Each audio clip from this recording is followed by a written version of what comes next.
Ito po ay Old Testament. Ano ho? Ang tagpo ng pagkakasulat at ang ginamit pong propeta na kinasihan ng Santong Espiritu para masulat ito ay ang propeta Isaias. Ano ho? Propeta Isaias. At sinulat niya ito bilang hula. Bagaman nasabi, ipinanganak ang isang bata. Alam niyo, may mga pangungusap ng ganun eh. Nangyari na, bagaman mangyayari pa. Mayroon tawag dyan, future, mayroon tinatang na future past tense. Sapagkat sa atin ay ipinanganak ang isang bata, ito po'y hula. Hula. No? Sa atin ay ibinigay ang isang anak na lalaki. So, mga kapatid, una na dapat nating matanggap diyan ng maliwanag, ito'y tumutukoy kay Kristo. Tama? Yan po ay naganap. Tingnan niyo po, ang cross-reference po niyan. Tingnan din po natin ang Isaiah 7 verse 14. 7 verse 14, tingnan po natin. So number 1, yan po refers to Christ. Kaya't ang Panginoon nga ay magbibigay sa inyo ng tanda. Narito, isang dalaga. Actually, sa King James yan ay hindi dalaga. Yan ay virgin. Ang tama po ay virgin. Kasi merong dalaga na hindi virgin. Pero pagka virgin, automatic, dalaga yan. So, ganun po ang Bible. Kaya mirakulo akalain mo. Hindi naman nagkaasawa, hindi naman nagagalaw pa ng lalaki, pero nagkaanak. Mirakulo yun. That is supernatural birth. Kaya ang kapanganakan ni Kristo ay hindi natural. Kaya si Kristo po ay hindi karaniwang tao. Ngayon, kaya't ang Panginoon nga ay magbibigay sa inyo ng tanda. Narito, isang birhen ay maglilihi at manganganak ng isang lalaki at tatawagin ang kanyang pangalan na Emmanuel. Tignan nyo ha, karugtong po yan ng 9.6. Cross reference po yan ng 9.6. Tignan nyo po, balikan uli natin ng 9 verse 6. Sapagkat sa atin ay ipanganganak ang isang bata. Tama ba? Magkalapit ba? Siya ba yun? Ngayon, pagdating ng New Testament, sino tinutukoy talaga yan? Luke 1:35. Luke 1:35. At sumagot ang anghel at sinabi sa kanya, bababa sa iyo ang Espiritu Santo at lililiman ka ng kapangyarihan ng katastasan. Kaya naman, ang banal na bagay na ipanganganak ay tatawaging anak ng Diyos. So, si Maria, kinausap ng anghel na isang virgin na manganganak na tatawaging anak ng Diyos. So, yung katuparan ng Isaiah 9 verse 6, Isaiah 7 verse 14, ay binanggit sa Luke 1:35, that refers to Christ. Tingnan pa natin ang 2:11 ng Luke. 2:11 ng Luke. Pakibasa nyo nga lahat. Pakibasa.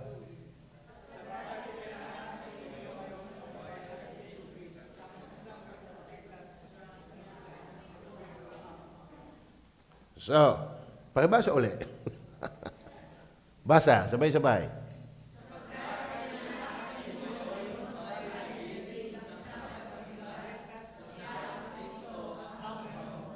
Okay, settled ba kayo? Yung binasa natin na 9.6 ay tumutukoy kay Kristo. Ang ating pinag-uusapan ngayon ay mighty God. Mighty God. Balik tayo sa Isaiah 9 verse 6. Okay. Isaiah, mahalagang maintindihan nyo ito. Sino ang tinutungkulan? Refers to Christ, yung 9.6. Sapagkat sa atin ay ipinanganak ang isang bata. Ang pinanganak ay hindi babae. Isang bata. Sa atin ay binigay ang isang anak na lalaki. At ang pamamahala ay maatang sa kanyang balikat. At ang kanyang pangalan ay tatawaging kamangmangha, tagapayo, makapangyarihang Diyos. So lahat ng mga kataga na mahalaga at titulo na binanggit dyan ay walang pinatutungkulan kundi si Kristo. Tama ho ba? Hindi yan tumutungkol kung kanino mang Poncio Pilato. Kay Kristo lahat yan nakakapit. Hindi sa Ama, hindi sa Holy Spirit. Hindi kay Isaiah mismo. Yan ay hula tungkol sa ipanganganak. Therefore, kaya mahalaga maintindihan natin, yung ipinanganak pala sabsaban ay hindi karaniwang tao. Bakit? Isa sa pangalan diyan, isa sa titulo. At ang kanyang pangalan ay tatawagin kamang-amanga, tagapayong makapangyarihang Diyos. Kaya mali ang iglesia ni Kristo. Mali ang saksi ni Jehovah. Mali ang Mormon. Mali ang Muslim. Bakit? Yan palang Isaiah 9:6, napaka-obvious, napaka-klaro, crystal clear. Refers to Christ. Isa sa titulo na ibibigay sa ipanganganak ay makapangyarihang Diyos. Bakit ka magkukonklusyon na si Kristo tao lamang? Nakakaintindi ka ba ng Biblia? Ba't ka pa may hawak ng Biblia? Ba't ang mga reliyon naghahawak pa ng Biblia, hindi mo pala pinapaniwalaan? Walang kwentang may hawak ka ng Biblia at nagbabasa ka na hindi mo nang paniniwalaan. At ang marami pa nakakalungkot, binabaligtad pa. Pinili-pilipig pa. Tatandaan ninyo ha, sino kinakausap dyan? Kanino pinatutungkulan yan?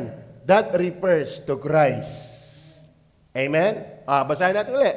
Sapagkat sa atin ay pinanganak ang isang bata. Ang cross-reference niya sa New Testament, hindi lang Lucas, pati ang Matthew, pati ang John, pati ang Mark, pati ang Book of Acts. Yan ay tumutukoy talaga kay Kristo. Hindi kay Maria. Si Maria ang kinasangkapang maglihi. Pero hindi si Maria ang ipapanganak. Kaya hindi ang tinutukoy na Diyos ay si Maria. Tama ba? Naintindihan nyo ba yan? Ay, intindihin nyo. Nang sumigla ang pananampalataya ninyo. Amen? Nang tayo may sakbat na alam. Hindi tayo paraos oras lang dito. Tayo'y nag-aaral ng Word of God. Ngayon, kung ipakita na yung tama at yan ang dapat, hindi ka pa rin iniwala, hindi na problema ng Bible yon. Ikaw na may problema. Amen? Tama ba?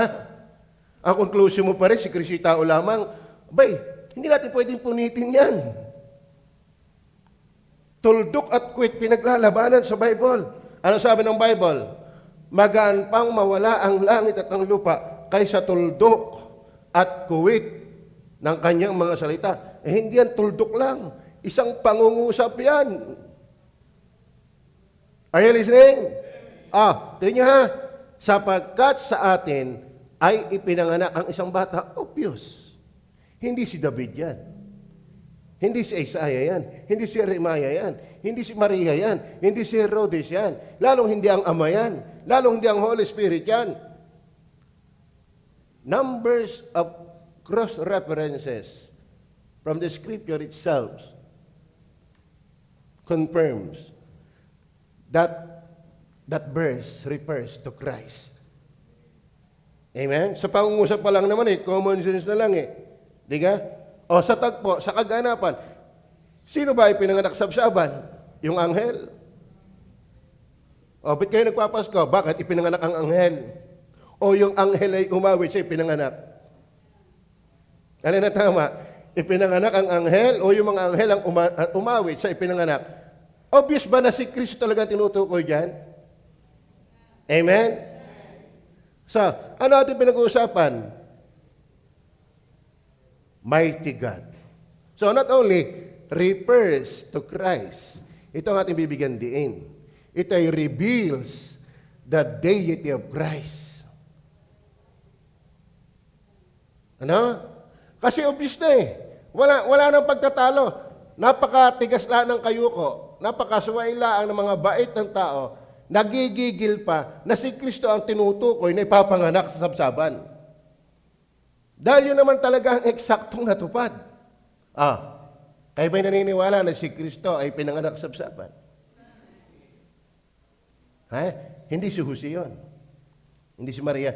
Si Kristo yan. Ngayon, inihula yan. Balik nga tayo sa Isaiah 9 verse 6. Sapagkat sa atin ay ipinanganak ang isang bata. Sa atin ay ibinigay ang isang anak na lalaki. At ang pamamahala ay maatang sa kanyang balikat. At ang kanyang pangalan, tingnan nyo ha, Yung ipanganganak na lalaki, sino yon? Si Kristo. Si Kristo ba nga? Kuya Boy, paniwala ka ba si Kristo yan? Sterea, paniwala ka ba si Kristo yan?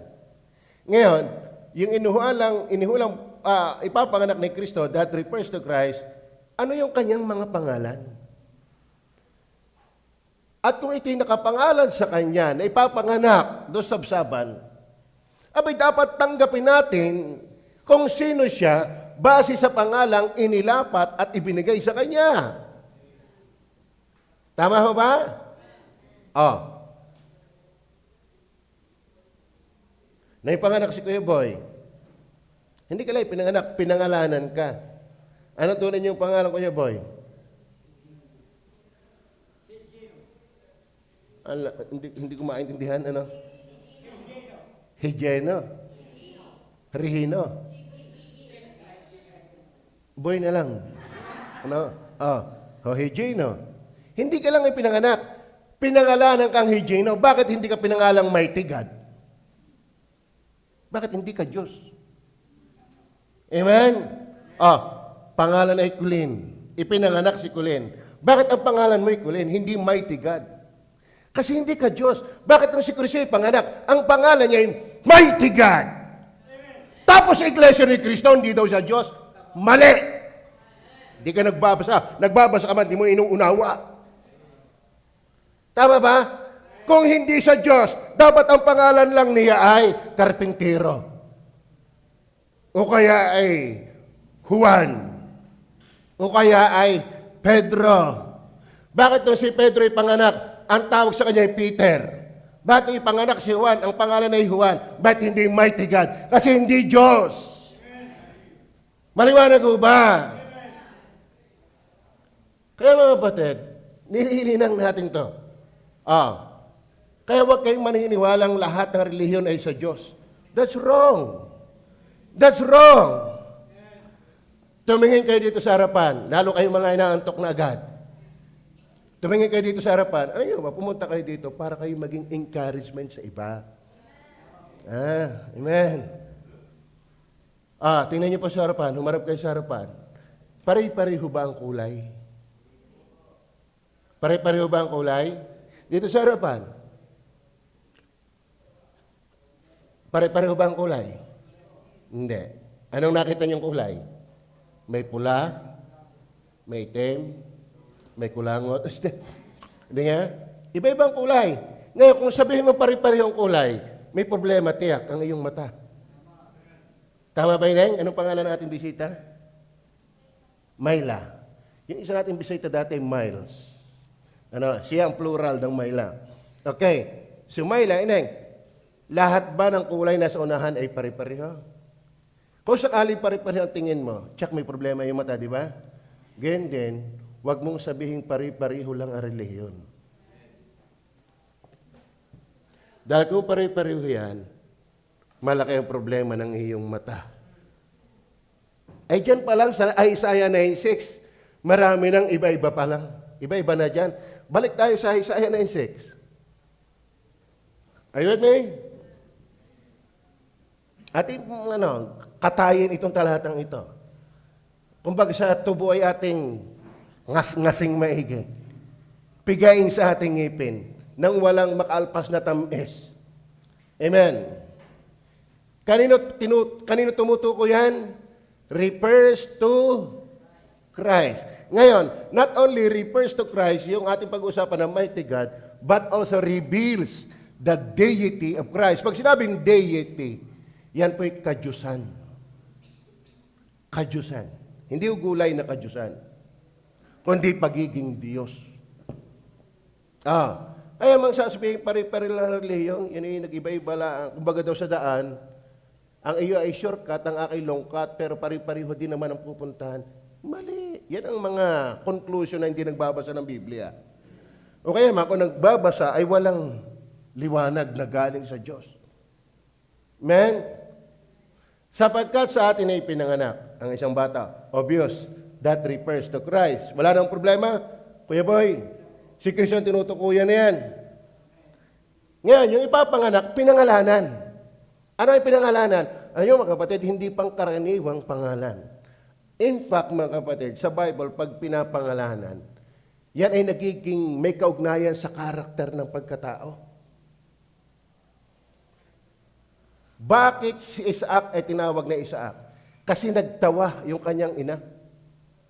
So, laughter. Bakit si Jacob ay pinangalan ng Jacob? Kasi mandaraya. Pero bakit napalitan ng kanyang pangalan na Israel? Bakit? Nabago eh. Naging Israel, Prince of God. Ngayon, naging pogi lang, Richard Gomez na. Wala namang meaning. Di ka? Naging maganda lang, Aramina na. Bakit? Kasi sa mukha, pero walang meaning. Pero nung pag binigyan ka ng pangalan, may meaning yan. Naintindihan niyo ba yan? Katulad ng anak ko, Jimuel. Pag sinabing Jimuel, yan ay Day of God. Hindi ko lang basta pinangalan ng Jimuel. Nasa Bible yon, Day of God. Ano yung Samuel? Answered prayer. Ngayon, ano yung mga pangalang ibinigay sa ipinanganak na tumutukoy kay Kristo? Tingnan niyo ho ba? At ang kanyang pangalan tatawaging kamangha-mangha. Hindi siya ordinary. Are you with me? Amen. Ano pa? Tagapayo, ibig sabihin, marunong sa lahat. Ano pa? Ito pa malupit. Makapangyarihang Diyos. Capital D. Naintindihan niyo ba yun? Ilang kailan kayo pinanganak? Anong birthday mo? Oo. January 5, 19? 2000 pala, I'm sorry. 2000? 2009. Ang pangalan mo ay Myla. Singular ng Miles. Ano? Myla. Ba't hindi ka pinangalan ng Wonderful? Ba't hindi ka tinawagang Counselor? Ba't hindi ka tinawagang Mighty God? You know why? Hindi ka kasi Diyos. Bakit yung ipinanganak na bata sabsaban na iniuhula ay pangalan ay Mighty God? Why? Not only refers to Christ but reveals the deity of Christ. Kaya mapalad ka, Rodel, wala ka na sa iglesia ni Kristo. Niluluko ka lang doon. Tama? Amen? Abay, tayuan mo yung talatang yan, sapat yan. Hindi mo kayang pawiin yan. Nako, magpipilit yung pambalubaluktutin. Yan naman ang trabaho ng mga kulto, bumaluktot ng matinong talata. Amen? Kaya may kayong nanonood dyan, tumibay kayo. Gumiting tayo. Ano? Tayo yung nasa tama. Tayo yung tama. Eh kung yung mali, nasimba, di lalo ka na, tama ka eh. Amen? Yan lang ang problema. Minsan tayo yung tama, nagbumukhang mali. Yung mukhang mali, nagbumukhang tama. Are you with me? Amen? Sila nagbibigay din. Sila umaawit din. Sila nangangaral din. Matindi nga ang kanila pangangaral pa. May TV silang kanila. Amen? Okay, may natutuwa sa ating pinag-aaralan. Para patunayan pa natin yan. May cross-reference din yan. Roma 9 verse 5. Roma 9 verse 5. Nasa kanila, ayun sa kanila, ang inyong itataas yan, Israel. Sige, patulan nga natin ang verse 1 hanggang 4. Ayaw natin kasing hindi naiintindihan. Para maintindihan nyo sa kanilang-kanila, babasahin ko ang verse 1 hanggang 4. Sinasabi ko ang katotohanan na kay Kristo na hindi ako nagsisinungaling. Walang propetang sinungaling. Kasi Isaiah, hindi rin sinungaling. Amen? Kaya nung sinabi ni Isaiah na si Kristo yung mighty God, nagsasabi siya ng totoo. Yung hindi naniniwala doon, sila sinungaling. Tama ba?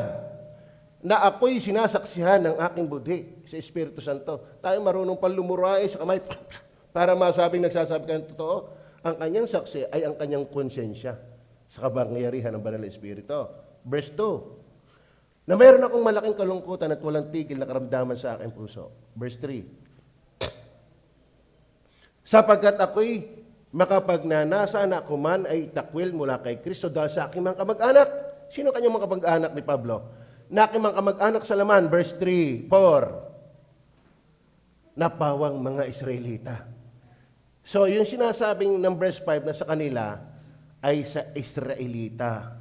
Are you with me? Si Isaiah ay Israelita, Hudyo. Si Kristo ay nanggaling sa Hudyo. Kaya si Kibuloy, hindi Kristo yon. Bakit? Galing sa Davao. Tama? At ang ina ng tunay na Kristo, birhen. Ay awa ko kung birhen yung ina ni Kibuloy. Tama? Kaya magbasa kayo ng Bible. Makinig kayo ng tamang aral para hindi kayo mailigaw ng maraming mga mangangaral sa panahong ito. Tama? Ang dami nag-aangking Kristo siya. Maniwala kayo, ang Bible ay may paunang babala. Maglalabasan ang mga bulaang Kristo. Bakit? Sa huling panahon ay maglalabasan ang bulaang Kristo. Bakit huling panahon? Kasi hindi naman nawala yung tunay. Kaya mag-uulputan sa huli yung mga fake. Naintindihan nyo ba yan? Napawang mga Israelita na sa kanilang pagkukup-kup at ang kalawalhatian at ang mga tipan at ang pagbibigay ng kautusan at ang paglilingkod sa Diyos at ang mga kapangakuan sa Hudyo yan, sa Israelita, hindi yan atin. May dinuktong pa, verse 5, na sa kanila ang mga magulang at sa kanila ang Kristo. Sino ang Kristo? Yung hinulaan ni Isaiah ni papanganak. Tama. At ang pangalang itatawag sa kanya ay makapangyarihan Diyos. Na niya, galing sa Israel, hindi galing sa Amerika, lalo hindi galing sa Davao. At sa kanila mula Kristo, ayon sa laman, na siyang lalo sa lahat, Diyos. Amen? Diyos. Maliwanag ko ba sa inyong busilig? Diyos. Mula sa Israel, ipapanganak ang isang bata. Anong pangalan tatawag sa kanya? Kamangha-mangha, tagapayo, makapangyarihan Diyos. Therefore, ang ipinanganak sabsaban ay Diyos. Meron ka naman Diyos na ipinanganak, Diyos na nagkatawang tao. Ang ipinanganak, yung pagiging tao, hindi ang pagiging Diyos. Actually, ang Muslim, Iglesia ni Cristo, Saksi ni Jehovah, hindi naniniwala na si Cristo ay Diyos na nagkatawang tao. Tapos hahawak ng Bible. Wala kang karapat na humawak ng Bible kung di ka naniniwala diyan. Amen. Amen ba? Hindi lang po yan, talahatang yan. Titus chapter 2 verse 13, tinitipid ko lang ang oras. Ano? Titus chapter 2 verse 13, ano sabi? Nahintayin niya ang mapalad na pag-asa at ang pagpapakita ng kalwalhatian ng ano? Ng dakilang Diyos at tagapagligtas. O, tinukoy na direct na si Hesus Kristo. Nako, ay talagang iba'y pipilipitin pa. Klaro ba yung talatang yan? Balik tayo sa Isaiah 9:6. Balik tayo sa Isaiah 9:6. Sapagkat sa atin ay ipinanganak ang isang bata. Maliwanag ko ba kung sino yan? Maliwanag ko ba? That refers to Christ. Sa atin ay binigay ang isang anak na lalaki at ang pamamahala ay maatang sa kanyang balikat at ang kanyang pangalan ay tatawaging kamangha-mangha. Amen? Kala yung palang pangalan, kamangha-mangha. Amen? Alam niyo ba isa sa pangalan ng Panginoon Diyos ay Lord? At isa sa pangalan niya ay Salita. Meron ka nakadibating Iglesia ni Cristo, saan ka nakakita ang salita ay pangalan? Yung nga kamangha-mangha ay pangalan. Yung pagka namang salita ang hindi. Nung ako'y bata pa, nung ako'y napasok, kasi grade 1 lang naman eh. Ang pangalan ng aking tagagupit ay si Kadune, si Kabalita. Ang manggugupit ko si Kabalita. Ang pangalan, Balita. Pwede palang pangalan yung Balita. Meron nga sa Bible ang pangalan Tubal. Nagbasa ba kayo sa Bible? Nabasa niyo ba sa Bible ang pangalan Tubal?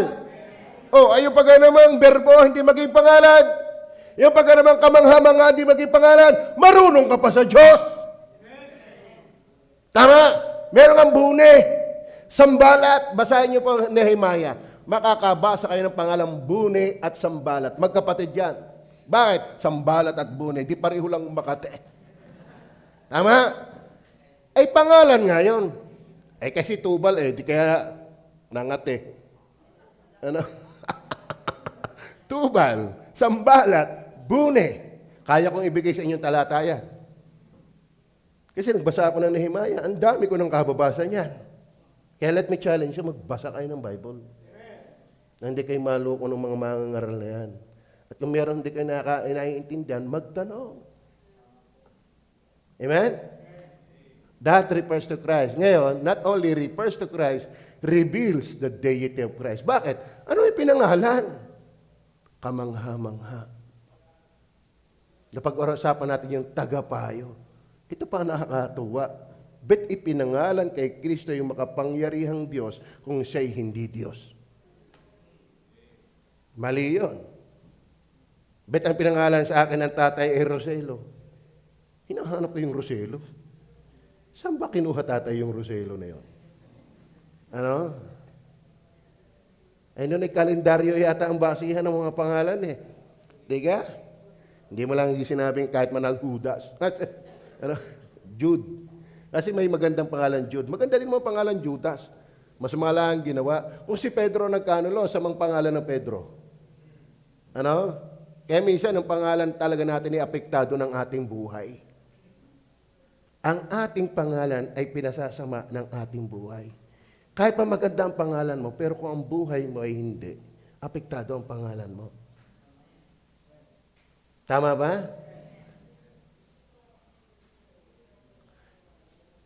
Reveals the deity of Christ. Maliwanag ko ba? Bakit ipinangalan ay mighty God? Tama? Ba't si Eric, nung ipanganak, hindi sinabi ay Jehovah? Bakit? Di man siya Diyos. Naiintindihan niyo ba yan? Mga bisita, naiintindihan niyo ba yan? Kaya niyong tayuan yan. Napakasimple niyan. Ano? Ay, ebet, ikasa ganitong talata, ay huwag mong paglabanin. Huwag mong paglabanin. Unawain. Alam ka naman magsalpukan yan. Ang problema lang, kapag ang tao hindi ligtas, walang liwanag. Number 3, not only refers to Christ, reveals the deity of Christ, ito pa, reinforce the incarnation of Christ. Reinforce the incarnation of Christ. Ano po yung 9 verse 6 niyan? Yan po ay nag-i-emphasize lang na talaga ang Diyos ay nagkatawang tao. Bakit? Ang pangalan niya ay Diyos, pero bakit siya ipapanganak? Diyan tayo nililito sa tanong eh. Hindi naman nakakalito yun. Kung siya'y Diyos, bakit siya ipinanganak? Kaya nga pinaikita ng talata, ini-empasiya yung Diyos ipinanganak. Ibig sabihin yun, ang Diyos ay naging tao. Pwede ba ang Diyos ay naging tao? Ang hindi pwede, yung tao ay maging Diyos. Pero pwede na ang Diyos ay magkatawan tao. Kaya mali ang Mormon. Tayo daw ay magiging Diyos. Anghel nga, hindi mo kaya maging anghel, yung pagan Diyos. Tama ba? Yung nga magbait, hindi mo magawa. Yung pagang maging Diyos. Yung nga mabuhay ng walang kasalanan, hindi natin kayang gawin. Yung pagang maging Diyos. Hindi mali ng Diyos ay magkatawan tao. Pero ang mali ay yung tao ay magiging Diyos. Walang imposible sa Diyos. Nung makakita si Moises ng pangitain, nakakita siya ng isang puno na naglalagablab pero hindi natutupok. Naintindihan niyo ba yun? Nabasa niyo ba yun? Bakit ko sinabi yan? Alam niyo ba ibig sabihin ng Diyos ay banal? Makinig kayo, ang Diyos ay banal. Siya'y tinulad sa consuming fire. Consuming fire. Dito, para kami makatipid ng gasol, nagamit kami ng kusot. Are you with me? Kaya minsan ako curious, baka mauling. Wag di lang kayo mapasagi sa may uling talaga. Pero nung bata pa kami, yan ang ginagawa namin bigote. Kala mo, mga pakito diyan ang dating, pero uling yun. pagpatay, ulingan. Walang iba dyan, pwede na ulingan eh, mukhang patay na eh. Okay, ngayon.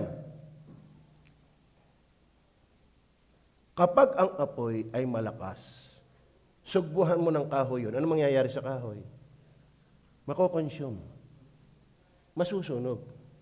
Ang kabanalan ng Diyos, walang makatitira. Bakit? Walang tatagal na makasalanan doon. Matutupo ka.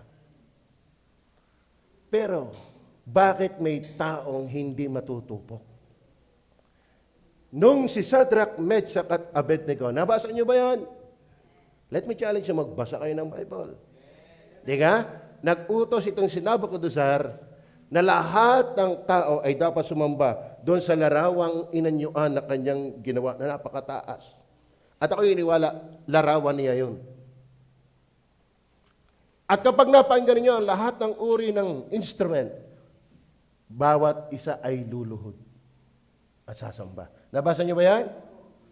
Noong una, kapag nakapakinig ka ng bayang magiliw, kahit nasa gitna ka ng kalsada, titigil ka. Ganun ang respeto.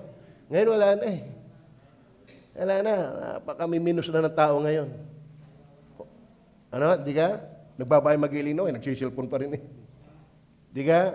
Ngayon, nung tumugtog na ang mga instrument, meron 3 hindi tumayo. Sino yon? Sino yon? Si Shadrach, Meshach, and Abednego. Ano ang parusa sa bawat sumuway? Ilalagay sa naglalagablab na mainit na pugon. Ano kahit ang nakalagay doon ang sino mang hindi magbabasa ng Biblia, ilalagay sa pugon. Meron pa, tama ba? Ang sino mang hindi nag-aakay ng kaluluwa ay ilalagay sa pinainit. Ang tindi nun, Are you with me? Ngayon, hindi natakot yung 3 magkakaibigan. Sabi, hindi mo ba talaga aniyukuan? Hindi mo ba alam mangyayari? Sabi niya, hindi ho kami sasamba sa larawang inyayan mo. Ang Diyos na buhay na aming pinaglilingkuran, siya magliligtas sa amin. At kung sakali, yun po matindi. Yun ang magtindi pa ng palataya eh.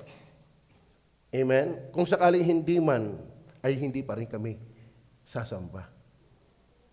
Amen? Yung iba, conditional eh. Susunod ako kapag ako yung iniligtas, pero kung hindi, wala. Kung ako papayamanin mo, susunod ako eh. Kung hindi, wala. Yung 3 magkakaibigan, kahit hindi sila iligtas ng Diyos, ay hindi pa rin siya sasamba sa larawang inanyuan. Sa galit ng hari, anong ginawa sa pugon? Pinainit ng 7 beses. Are you with me? So ano ang expectation mo pag pumunta ka doon?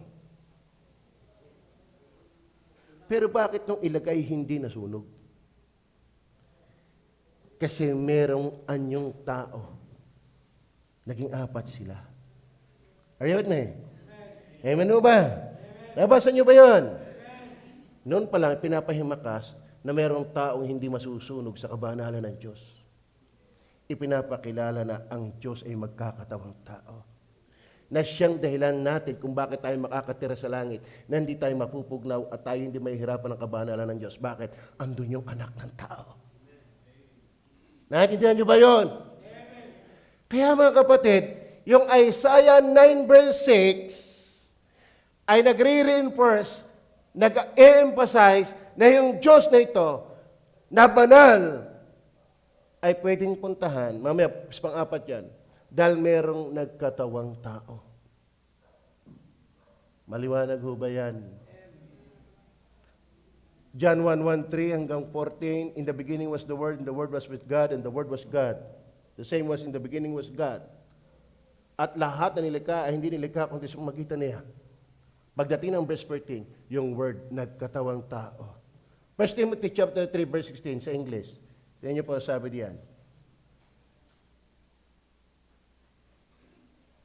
And without controversy, great is the mystery of godliness. God was manifest in the flesh. Kaya nga narito ipapanganak ang isang lalaki at ang pangalang itatawag sa kanya ay kamangha-mangha, tagapayo, makapangyarihan Diyos. Bakit? Yung ipinanganak na tao ay Diyos na nagkatawang tao. Hindi pwedeng ipanganak ang Diyos. Pero yung kinangkasapan niyang tao ang ipinanganak. Are you with me? Hindi ho problema, hindi hinaging datos sa kadyusan ni Kristo nang siya'y magkatawang tao. Bakit? May layunin yun eh. Dito tayo magtatapos. Number 4 in the last. Klaro ho ba? Isaiah 9:6 refers to Christ. Reveals the deity of Christ. Reinforce the incarnation of Christ. Pinagtitibay lang talaga ng Isaiah 9 verse 6 na ang Kristong ito ay nagkatawang tao. Ngayon, ito maganda. Yang Isaiah 9:6 rescued the believers of Christ. Alam mo kapatid, number 4 na po tayo. Kaya nga yung cross-reference niyan, saan pa yung binasa natin? Yung cross-reference niyan, dinadalhan ko kayo ng mabuting balita. Are you with me? Mabuting balita. Ipinanganak ngayon ang tagapagligtas. So, ibig sabihin, yung Isaiah 9:6, yung katuparan na yan, ay good news. Ano ibig sabihin ng good news? Gospel. Ano ibig sabihin ng gospel? Good news. Ano ibig sabihin ng good news? Gospel. Ano ibig sabihin ng gospel? Good news. Ibig sabihin, walang good news ang iglesia ni Kristo. Are you with me? Walang good news yung Muslim. Walang good news yung saksi ni Jehovah. Bakit? Hindi nga naniniwala na si Kristo ay Diyos na nagkatawang tao. At kung walang good news, walang salvation doon. Naiintindihan niyo ba? Kaya dapat kayong masaya. Kaya dapat tayong matatag, matibay at masigla. Bakit? May good news eh. Hindi ho nagpapalungkot ang good news. Sa akin nakakita ang binigyan ng good news, malungkot. Mayroon ang good news. Talaga. Amen? Liban na lang, baka wala ang good news. Kaya lumalim kayo sa discernment. Lumalim kayo sa comprehension. Huwag kayong madala ng mga na-Bible din. Sana, hanggat hindi naniniwala yan sa Ebanghelyo, walang tunay na galak dyan. Amen. Ang good news nagpapasaya. At mind you, pag sinabing good news, tiyak. Walang good news na hindi tiyak. Lagi illustration ko dyan. Si Colin, gumaraduate si Colin ng grade 12. Okay. Nung bago kasabihan ng teacher, Colin, I have a good news for you. Talagang mulaga agad ang mata ni Colin. Kasi, baka gumaraduate ka. Good news ba yun? Good news ba yung baka? Kung kalabaw. Di ka? Nakakita ba kayong good news na baka? Marahil? Siguro? Ang good news, tiyak, gagraduate ka. Kaya huwag kayong maniwala doon sa mga ngangaral ng kaligtasan na hindi tiyak. Walang good news doon. Bakit? Tatandaan niyo ha? Yung ang hulang na Isaiah 9:6, hindi yun baka ipanganak ang bata. Nakabasa ba kayo sa talata? Baka ipanganak ang bata. Siguradong ipapanganak ang bata. Amen. At nangyari, tiyak na ipinanganak ang bata. Walang bokabularyo ang Diyos na baka sakali. Sa paglikha pa lang sabi ng Diyos, magkaroon ng tubig. Baka magkaroon ng tubig. Nagkaroon ng tubig. Tagal na ka nang nainom ng tubig eh. Naniniwala ka ka? Ba't parang ang mukha mo, hindi ka naniniwala? Tumugon ka sa naiintindihan mo. Nang makapaniwala naman sa iba ang tao sa iyo. Alam niyo tamo ha? Pag ikinakakain ng masarap, Halata mo. Pag nakapangain ka ng mahanghang, pag nakakapangain ka ng maasim, pinagsamang kinalabaw na hilaw at kalamyas, ano itsura mo? Tapos ligtas ka. Ang ganda ng mensahe. Maging mukha ka namang artista kahit manlas pa ikinig ng salita ng Diyos. Amen. Amen. Opo, alam mo, yung mga nasa theater, at saka yung kami pinano, the cry, aho, itawak. Talagang mapipit-pit kami kapag ang layo na expression doon sa amin sinasabi. Dapat kung masaya ka at ikay may mabuting balita, tayo maging masaya sa Panginoon. Naula na nga yan, lungkot pa. Amen? Rescued the believers of Christ. Kaya sabihin ko sa inyo mga kapatid, walang kaligtasan sa hindi naniniwala na si Kristo ay Diyos. Walang good news doon. Mga evangelistic crusade. Anong naiintindihan mo sa evangelistic crusade? Meron kami ikang dakilang pamamahayag. Isang napakadakilang evangelistic crusade. Ano ba the word evangelistic? The root word is evangelion. Ebanghelyo. Paano ka magkakaroon ng evangelistic crusade? Hindi ka nga tiyak na palangit. Tama? Ang good news, merong Diyos na nagkatawang tao. At yan ay nakapagliligtas. Amen. We are not judging any religions. We're just telling the truth. Isaiah 9:6 pa lang tayo. Binigyan lang natin ng cross reference. Paano pa kaya kung pagbibigyan din natin yung pangmalawakan? Sila ang lawak-lawak na sinabing talata, hindi naman nila naiintindihan. Alam mo, madali naman magbigay ng talata. Ang tanong, naiintindihan mo gayon? Hinahamon ko kayo mga kapatid. Di ka't nakaka-addict ang Bible. Amen? Akala lang natin, alam na natin, marami pa tayong dapat malaman na hindi pa natin alam. Kaya wag kang tumigil ang kababasa. Amen. Rescued. Luke 19:10. Luke 19:10. Tingnan po natin Ano sabi ng Luke 19:10? Pakibasa ng lahat.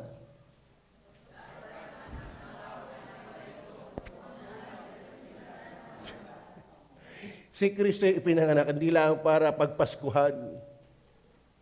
Amen. May definite mission upang hanapin at iligtas ang nawala. At si Kristo po ay hindi mahinang maghanap. Ayun Parang yung pinsan ko, nanood ng TV. Sa pag-nanood ng TV mo, kailangan paglabas mo, kanya-kanya agad hawak ng tsinelas. Dahil kung hindi, sa iba mapupunta yon. Ay ba kung umabot kayo ng ganon? Ganon nun. Ang mapalad lang ako, kasi hindi ako nagchichinelas. Sila, nawawala talaga tsinelas nila, kaya hawakan agad. Itong pinsan ko, nakuha agad yung dalawa niyang tsinelas. Pero pagdating sa amin, mura ng mura. Kung sino siyang pinagbintangan, nasa ng kabiyak. Isinuot yung isa ay hawak. Hanap ng hanap Tinitingnan yung ilalim ng sopa, tinitingnan yung ilalim ng papag, pati ibabaw ng basuhan doon, pati sa basuhan na hanapin. Mahinang maghanap. Pandalas, kinuha yung kanyang dalawang tsinelas, ang isa'y sinuot, ang isa'y hawak. Tapos kung sino-sino nang mumurahay, kung sino-sino pinagbibintangan, sino kumuha, hawak mo nga. Hindi ganyan maghanap ang Panginoon. Kapag siya'y naghanap, makikita talaga niya. Kaya yung mga whosoever, ano yun, hindi niya nakita yung iba? Kahinang maghanap. Hinahanap talaga niya yung nawawalang tupa. Naintindihan niyo ba yun? Naintindihan niyo ba yan? Ang Panginoon ay hindi yung katulad ng suot, ang isa'y hawak nagmumura na. Nasaan kayo? Alam niya kung sino yung kanyang hinahanap. Salamat, nakita ka na niya. Amen? Sapagkat ang anak ng tao, kaya may Isaiah 9 verse 6, ipanganganak ang isang bata at ang pangalan tatawag sa kanya kamangamangha, tagapayo, makapangyarihang Diyos. Bakit? Siya kaya ipanganganak, naparito siya sa lupa upang hanapin at iligtas. Amen? ang nawala. Mind you, kung wala si Kristo, wala tayo. Kaya ka pa na andito ngayon kung si Kristo wala sa iyo. Iniisip ko, ano kaya ang buhay ko kung wala si Jesus? Isang pilay, mabisyo, sumang sa mga magulang. Baka kayo nakaupo na lang, nag-aantay ng kamatayan doon sa balete. Pabigat na pabigat sa tatay. Pero salamat, may Kristo na naghanap sa aking nawala. Kaya may Isaiah 9:6 kasi merong mission ang Panginoon upang ikaw, kung magsisisi ka ng iyong kasalanan, tiyak ka niyang ililigtas. Bakit? Lahat tayo ay tulad ng tupang nangawala. At naparito siya para kunin ang kanyang mga tupa. Maliwanag ko ba? John 3:16. John 3:16. Alam na, sino nakakasulo niyan? Sapagkat gayon na lamang ang pagsinta ng Diyos sa libutan na ibinigay ng kanyang bugtong na anak. Yan ang Isaiah 9:6. Naintindihan niyo ba yan? Dahil gusto niya tayo maligtas, huwag mapahamak, nagkaroon ng Isaiah 9:6. Tatandaan niyo yan. Ngayon, kung si Kristo hindi ka kayang iligtas, huwag kang maki-evangelistic crusade. Meron kaming malawak ang pagpapahayag. Ano yung papahayag mo? Malawak ang pandaraya. Hindi malawak ang pagpapahayag. Simple lang, si Kristo'y ipinanganak sa sabsaban at ang tatawagin pangalan niya kamangha-mangha, tagapayo, anak, makapangyarihan Diyos. Simple, ano pang dakilang pagpapahayag? Yan ang dakilang pagpapahayag. At ang dakilang pagpapahayag, magre-resulta ng dakilang kaligtasan. At ang dakilang tagapagligtas, yung ipinanganak, hindi simbahan.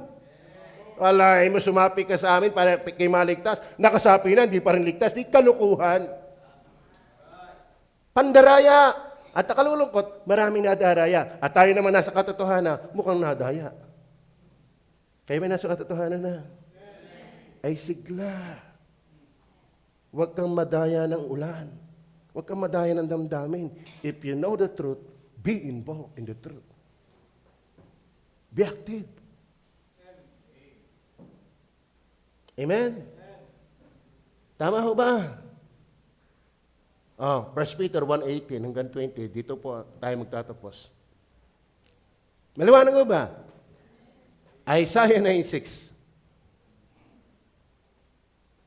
The mighty God refers to Christ, reveals the deity of Christ, reinforces the incarnation of Christ, rescued the believers of Christ, upang ang sinumang sumampalataya ay huwag mapahamak.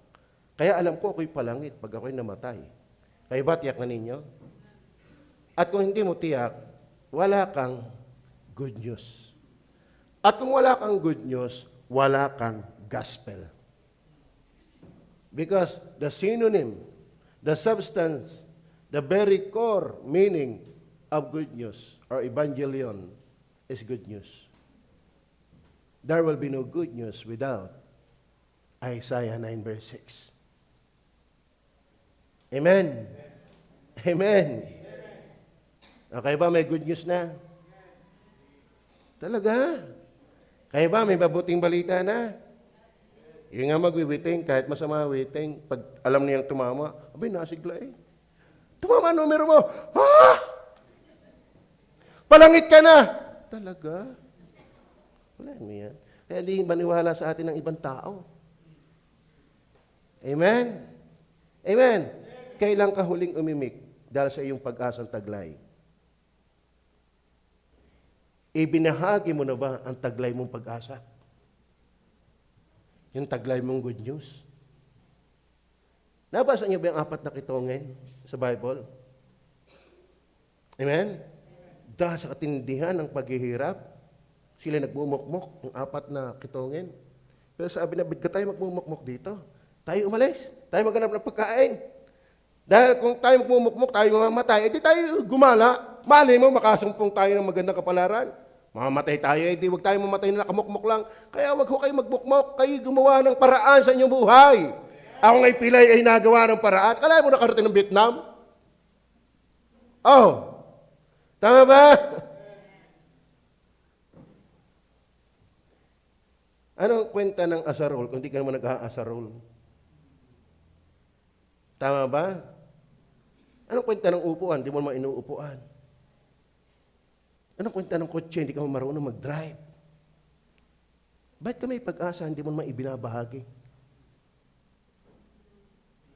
Are you with me?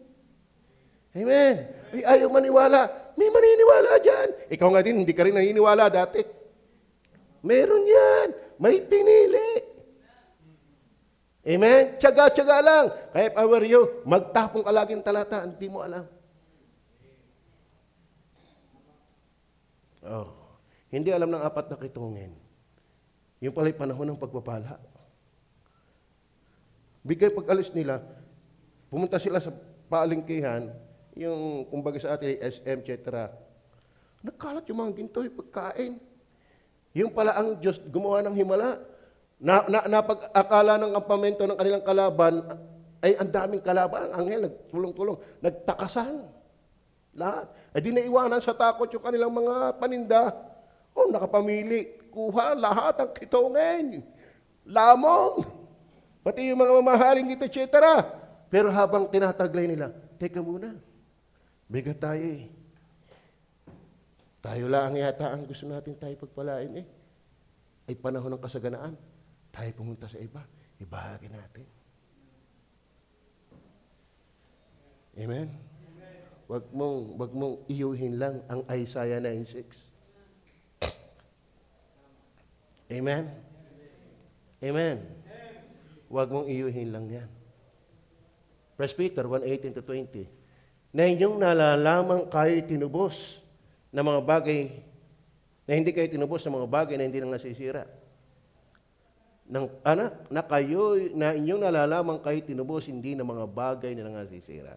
Ng pilak o ginto mula sa inyong walang kabuluhang paraan ng pamumuhay na ipinamana sa inyo ng inyong mga magulang. Hindi yan. Verse 19. Verse 19.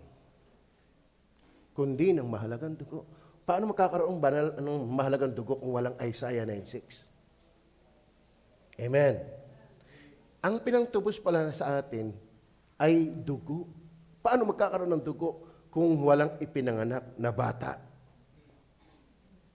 Kaya yung the mighty God ng Isaiah not only refers to Christ, reveals the deity of Christ, reinforces the incarnation of Christ, but rescued the believers of Christ. Bakit? Sa kanyang dugo, nandun ang kapatawaran.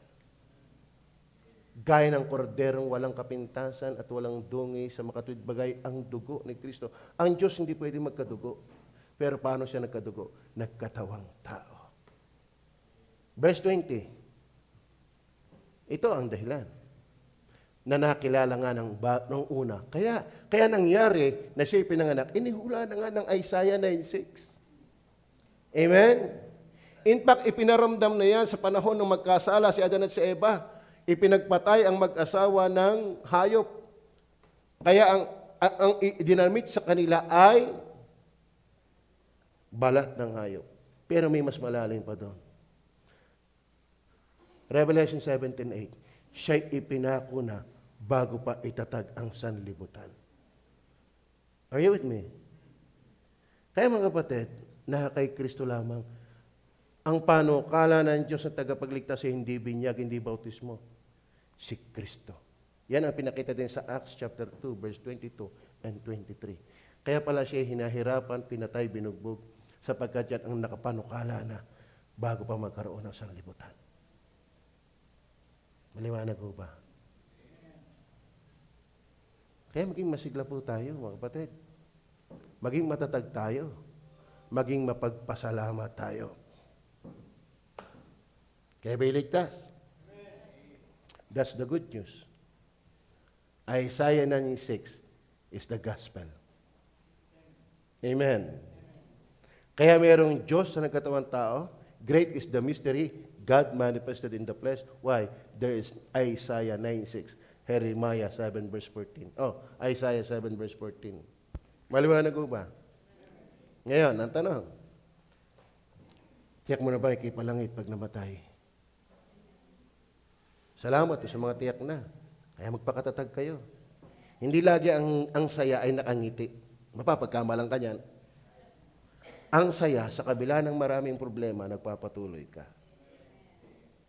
Amen? Mahirap tumawa lagi kung alaman mo talaga may problema ka. Magpakatotoo ka lang. Ano yan, nababaliw? Hindi. Talaga nagpapalungkot ang problema. Pero ano yung saya? Kahit may problema ka, nasimba ka pa rin. Amen? Amen? Life is not without problem. Life is not life without problem. But the good news is, life is not life without God. If you are in Christ. Amen? Ako'y ligtas na. Ako'y tiyak mo ako'y palangit. Kaya kung kami nahulog yung sa aeroplano, edi, aantay na lang namin kayo sa langit. Nauna na kami. Kasarap ganun yun. Alam mo, ikipalangit. Di ka? Yung iba ngayon papunta lang ng Vietnam, di pa alam kung matutuloy. Masaya na eh. Eh, ikaw ay palangit. Kaya huwag ka managhili sa bagay ng lupa. Hindi yan ang tunay na kayamanan. At tayo naman hindi pinababayaan ng Diyos. Kahit hindi tayo mayaman. Bakit? Ay nahinga pa rin eh. Nabangon pa rin naman ang umaga eh. Nakain pa rin naman eh. May labis pa nga. Tama ba? O tinan nyo, kita ko sa inyo mga katawan eh, mga labis pa nga eh. Tama ba? Kaya hindi tayo pinabayaan ng Diyos. Tayo ngayong palangit na, tayo hindi pa na pinababayaan sa lupa kung may dapat masasaya at matatatag at matitibay sa paglilingkod na tao sa lupa, yung mga ligtas. Yung nga hindi ligtas eh, nanguhula sa pangalan ni Jesus. Nagpapalayas sa pangalan ni Jesus. Gumagawa ng mga dakilang bagay sa pangalan ni Jesus. Yung pala naman, itataboy lang ng Panginoon. Ay di lalo ka ng ligtas. Amen. Amen. Talagang mahirap mangante. Alam mo, ang Kristiyano hindi dapat nakasalalay sa damdamin. Sa panahon, pag mainit, daing. Init naman. Pag maulan, nako, mababasa. Saan palulusot? Tama ba? Pag may sakit, hindi makakatin. Pag malakas naman, nasa SM. Alam mo, the heart of the problem is the problem of the heart. Ang ayusin lagi natin ay ang ating puso. Kasi yan ang ugat at sentro ng problema. Kaya makakatulong, balikan mong ikaw ay ligtas. Restore the joy of God's salvation. Amen? Amen o ba? Amen. Alam niyo, sa pananalangin ko, binabalik-balikan ko yan. Nakakatulong sumigla. Lalo't alam mo naman ikaw makasalanan, pinatawad ka ng Diyos. May ako'y palangit eh. Ako nga pala may palangit. Ako nga pala anak ng Diyos. Kahit ako'y lumpo, matatapos din ito. Kahit pirat ang aking ilong, isang araw, ginto ang ilong ko doon. Diga? May katotoo, ikisak bibi sa lupang ito, ang malagay kitiyak mong palangit. Kaya may tiyak na palangit? Ismail naman. Pasahin naman natin ang Diyos. Amen? Tayo ba'y mag-pray? Panginoon Diyos, nakakatuwa po ang iyong mga salita.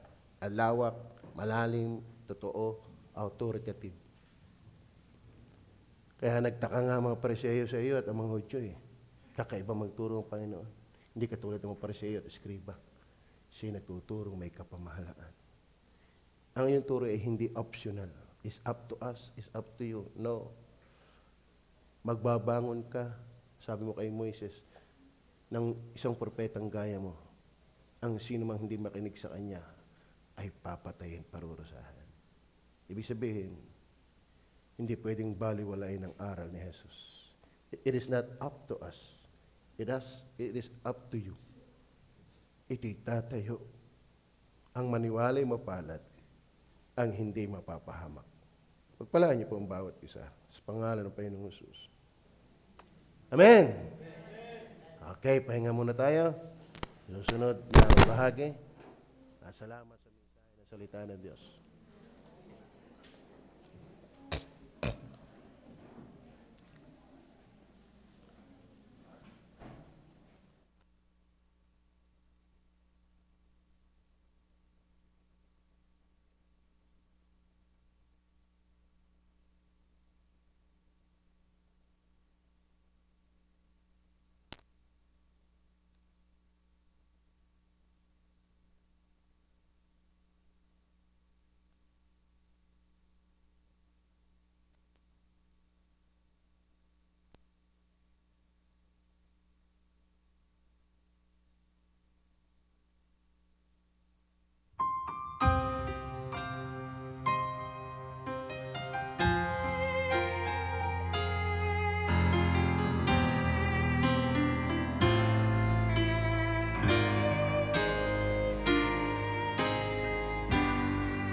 his heart was broken, mine was mended.